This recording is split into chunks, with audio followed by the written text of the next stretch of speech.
who have come to give us the religions of the world. Can I just ask you about, Bahá'í, where did he actually get his scripts from? His whole notion, where did he actually originate from, all the scriptures? Because it says it's a circle, doesn't it?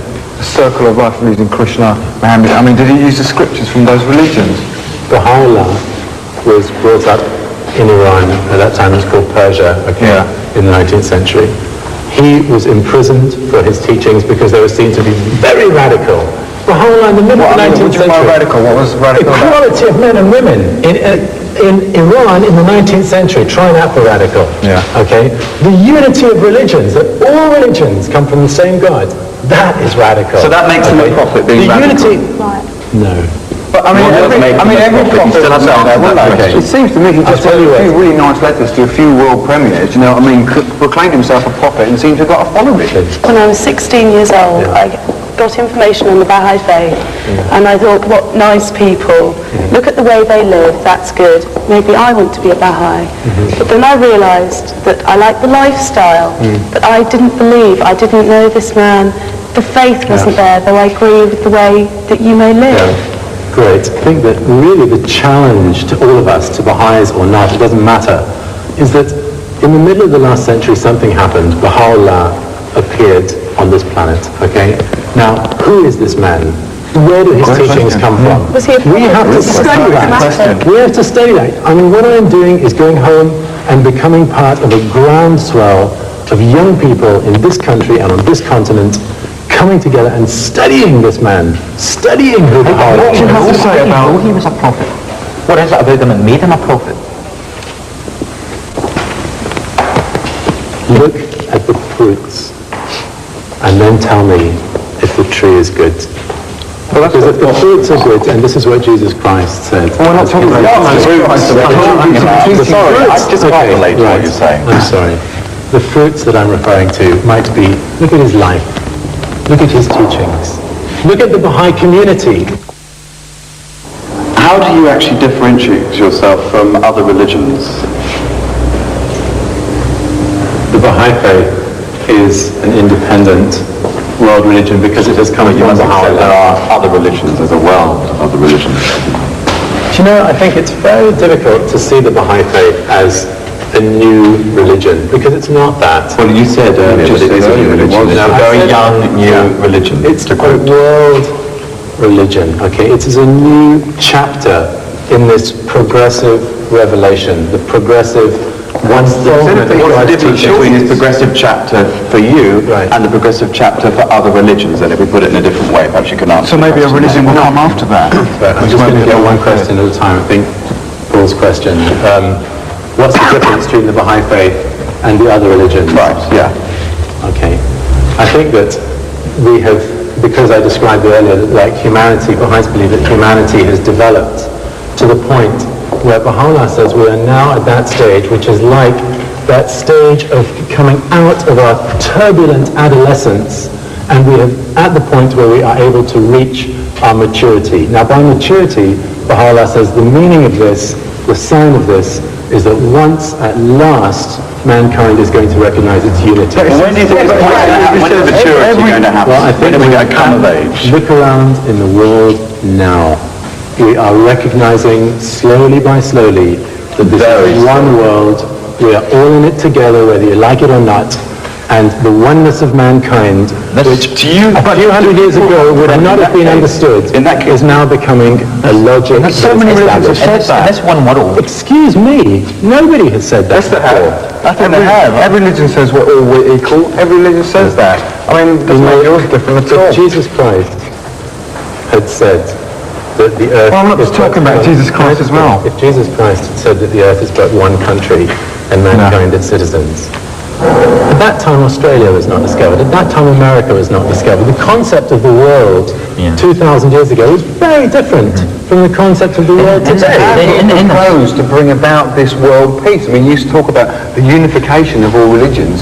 How are you going to bring it about? To me, you seem to be wonderful on the ethereal, on the philosophical, on these wonderful ideologies and utopias, but there's no practical sort of steps you are taking that is going to achieve this. How are you going to say one thing, then I hope, and there are many answers to that question, but look at the international Baha'i community. It may only be 5 million people, but from every background, every race, every class, every creed, in every country of the world, and united. After 140 years, there is one Baha'i faith. In this one world. Okay? This is a global community. There's one Christian faith, and there's 3,000 denominations of Christianity. And there's one Islamic faith. How many denominations of Islam are there killing each other? Don't tell me that. If you look at the standard of being a Baha'i, it takes guts to be a Baha'i. You've got to be prepared to do it. You've got to say, I'm not just going to sit around, I want to make something, I want to become a better person. That's what it's about. Okay? And that requires a decision to take your life and to align it, to bring it into parallel with the will of God, which we see from the right. I mean, this moral highness, this moral code that you've talked about, how does that affect people in their everyday lives? What can they do and what can't they do as a Baha'i? Can they have an abortion? Yes. Can they have sex outside marriage? You know, if I can just say, because we are not, the Baha'i faith is not, don't ever think that the Baha'i faith is just a whole bunch of rules and regulations. No. You talked about regulation, and I'm trying to get from you exactly what that means. Well, if I can just answer your question then, okay? It's quite difficult, there's lots of questions at once. In many regards, for instance, telling a lie, for Baha'is that is as bad, I mean, it is really bad. Bahá'í equates it even to murder. I mean, that is how awful. And backbiting, what we call gossip, which was rampant in our daily lives. Baha'is are told we must not gossip. What do you mean by gossip? To talk about other people behind their backs. How do you define it? It's part of life anyway. We don't go and talk about... What if they were to talk about religion behind somebody's back? To talk about pushing your religion. You know, I said at the beginning... the worst things in the world than gossip. I'm sure that Baha'is feel that prejudice is extremely dangerous. I'm very interested in your policy about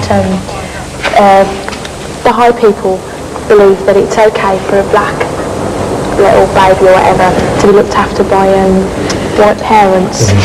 And I don't really agree with that. I don't think it's... I really don't see... Why?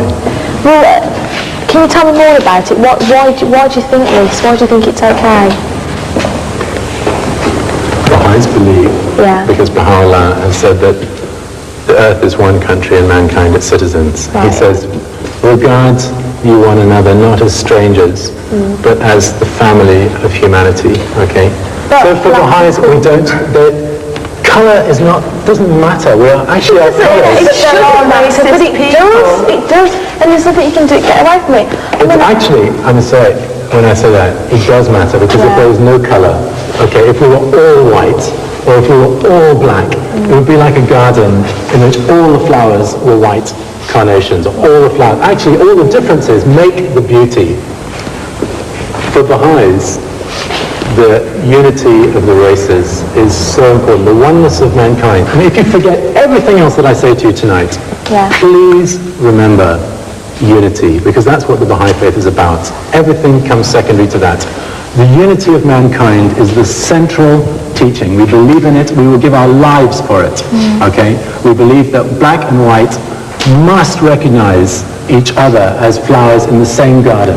Yes, and that's why... I do. Can you explain how this is going to come about? It's not something that can apply to today's society. You couldn't apply that to England. I'm just going to ask Greg something, okay, in response to what you said. The first black and white interracial marriage in the US was a Baha'i marriage. Great. It's a fruit, come on, be fair. Fine, no problem. I have lived for 20 years in Africa, okay? I believe very much that when my parents went out to Kenya as Baha'is, okay, that they were demonstrating, as any, not just my parents, but any Baha'is from this country who go there, are demonstrating that we are committed to living together and